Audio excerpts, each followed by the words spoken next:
Halo semuanya, Assalamualaikum. Apa kabar? Bertemu lagi dengan saya Asti di video pembelajaran Bahasa Indonesia. Dalam video kali ini kita akan membahas mengenai kalimat efektif.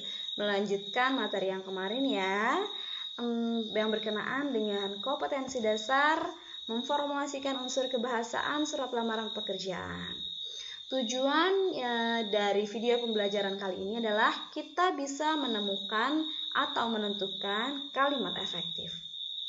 Lalu apa saja materi yang akan kita pelajari dalam video ini? Nah, materinya adalah definisi kalimat efektif, syarat-syarat kalimat efektif, dan juga contoh-contoh kalimat efektif.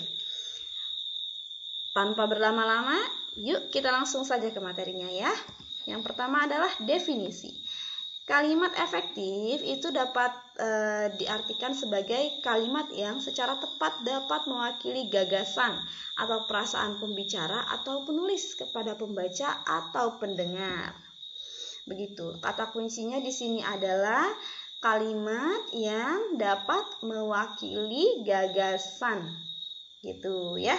Jadi kalau kalimat itu tidak bisa mewakili gagasan atau kalimatnya tidak dapat dimengerti oleh pendengar atau pembaca, maka itu termasuk kalimat yang tidak efektif. Begitu ya. Kemudian apa saja syarat-syaratnya? Nah, ada beberapa syarat dalam kalimat efektif. Yang pertama adalah ketatabahasaan, yang kedua berstruktur lengkap, yang ketiga kepaduan, kelogisan, kehematan, kesejajaran, dan kecermatan. Namun dalam video kali ini kita tidak akan membahas semuanya ya. Kita hanya akan membahas beberapa saja. Di antaranya adalah ketatabahasaan, berstruktur lengkap, dan juga kehematan. Seperti apa sih penjelasannya? Kita langsung simak saja ya. Pertama adalah ketatabahasaan. Penggunaan aturan tata bahasa harus digunakan secara tepat dalam kalimat efektif agar pesannya bisa sampai dengan sempurna. Saya punya contoh kalimat begini. Ibu menduduki adik. Nah, secara struktur dia betul. Ada subjek, ada predikat, dan ada objek. Tapi lihat secara makna. Sungguh kasihan sekali ya si adik. Ibu menduduki adik. Jadi adik di atasnya ada ibu. Nah, berarti ada kata yang tidak pas di sini, yaitu kata menduduki. Kata yang berimbuhan mei itu punya makna subjek yang bergerak. Kemudian objeknya diam. Nah, gitu ya.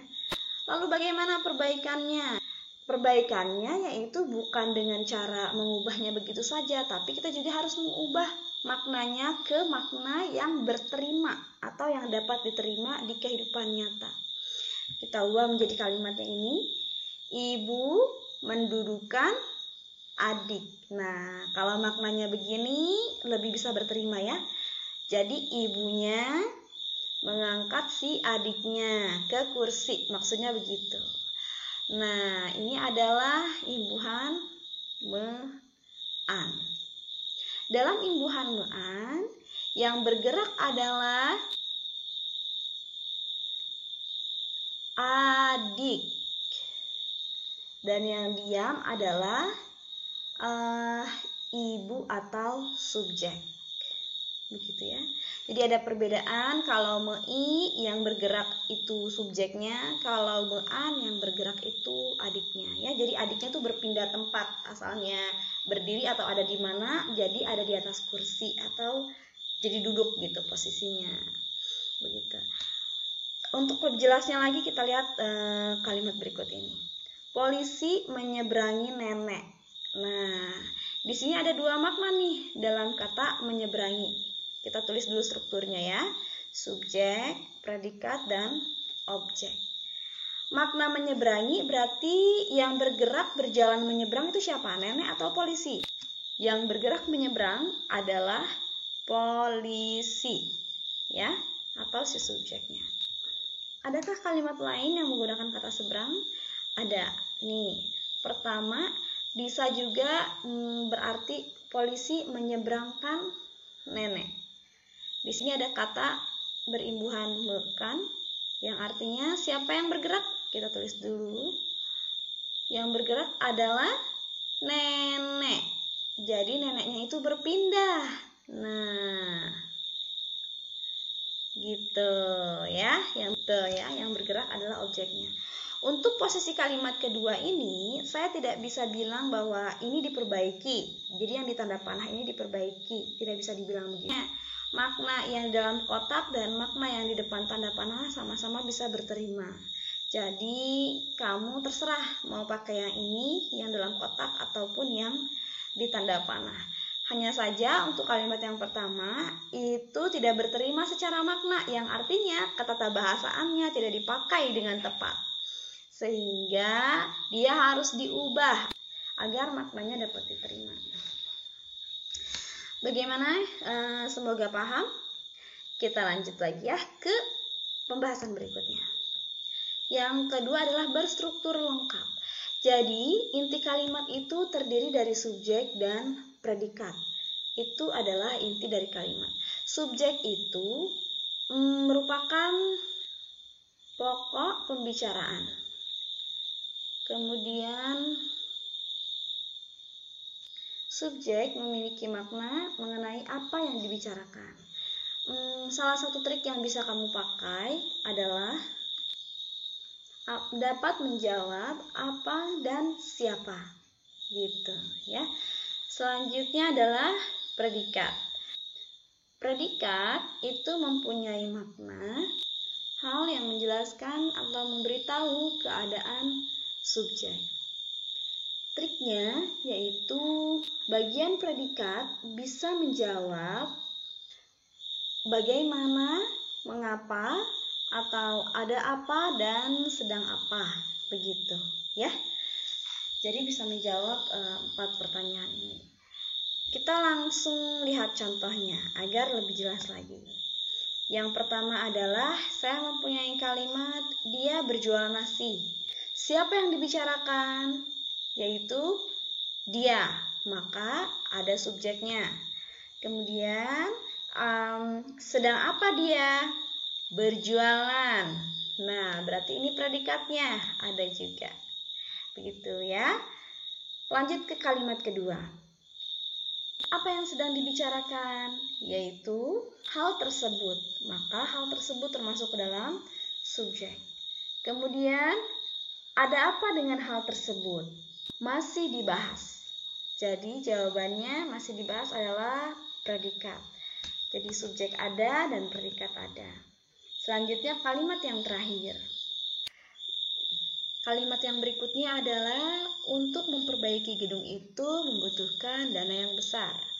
Kita akan cari subjeknya dulu ya. Kita buat pertanyaan, apa yang sedang dibicarakan? Apakah jawabannya untuk memperbaiki gedung itu? Sepertinya tidak ada ya, karena terhalang dengan kata untuk. Untuk sendiri mempunyai fungsi sebagai penanda keterangan. Jadi kalau ada kata untuk, maka dapat dipastikan bahwa setelah kata untuk itu adalah struktur keterangan. Jadi dari kata untuk sampai kata itu merupakan keterangan. Gitu. Kembali lagi ke subjek, ternyata subjeknya tidak bisa ditemukan karena pertanyaan apa yang sedang dibicarakan itu tidak bisa dijawab. Lalu kita beranjak ke predikat. Nah, karena di sini ada kata kerja, maka kata membutuhkan termasuk ke dalam predikat. Hanya saja predikat yang ada di sini adalah predikat transitif atau predikat yang harus dijelaskan lagi. Maka dari itu, kata atau frasa dana yang besar merupakan objek sebagai sesuatu yang menjelaskan predikat. Begitu ya. Berarti begitu ya. Kita lihat lagi kalimatnya, ternyata tidak ada unsur subjek dalam kalimat ini. Jadi dapat dibilang bahwa kalimat ini termasuk kalimat tidak efektif karena tidak ada subjeknya. Yang ketiga adalah mengenai kehematan. Kita harus hemat saat menggunakan kata, frasa, atau bentuk lainnya. Ketidakhematan bisa terjadi akibat penggunaan pleonasme, yaitu memberikan informasi yang sudah jelas. Kita lihat contohnya. Saya punya kalimat, dia hanya datang sendiri saja. Nah, kata hanya dan kata saja itu sama maknanya. Sehingga ini menjadi boros. Apa yang harus dilakukan? Yaitu memperbaikinya menjadi dia datang sendiri saja atau dia hanya datang sendiri. Ini juga boleh. Boleh pakai yang ini, boleh pakai yang ini. Tinggal pilih salah satu. Yang kedua adalah para murid-murid sudah berdatangan. Nah, di sini yang salah adalah kata murid-murid. Ya, kata para itu mempunyai makna banyak. Nah, murid-murid juga mempunyai makna banyak. Jadi, harus pilih salah satu. Bisa diperbaiki menjadi para murid sudah berdatangan atau murid-murid sudah berdatangan. Ya, jadi terserah mau pakai para atau mau pakai murid-murid. Terserah kalian. Kemudian yang ketiga adalah teruslah kamu berjalan maju ke depan. Nah, ini merupakan contoh dari penggunaan pleonasme. Kalau berjalan maju itu sudah pasti ke depan. Ya, nggak mungkin maju ke belakang. Jadi ini bisa kita perbaiki menjadi teruslah kamu berjalan ke depan atau teruslah kamu berjalan maju. Seperti itu. Jadi terserah mau pakai maju atau mau pakai ke depan. Semoga bisa dipahami. Baiklah, sampai di sini dulu ya pembahasan mengenai syarat-syarat kalimat efektif. Kita akan melanjutkan pembahasan di video berikutnya agar kalian tidak bingung ya. Jangan kamu mengucapkan perkataan yang kamu sendiri tidak menyukainya jika orang lain mengatakannya kepadamu. Pesan dari Ali bin Abi Thalib. Jadi, gunakanlah kata-katamu dengan bijak dan tepat ya. Terima kasih sudah menonton video ini. Semoga video ini membantu pembelajaran kalian dalam memahami kalimat efektif.